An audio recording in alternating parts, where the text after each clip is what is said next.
So this is the gas lawn mower. Here is where you have to put gas, which is basically petrol, maximum 10% ethanol. And then there is also a lever to adjust the height of your mowing. So one is the lowest, two, three, four, and five. Let me show you the starting string. So as you can see, this is basically what you pull in order to start the lawn mower. But before that, we would have to add that gasoline or petrol into this. First of all, if you want to use the lawn mower, you need to make sure that the air filter is clean and the spark plug is also clean. And if your lawn mower is not starting, then you would have to use the cleaner for the carburetor.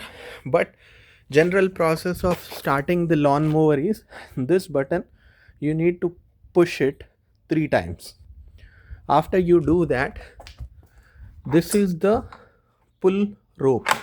This is the starting rope, and this is the power handle.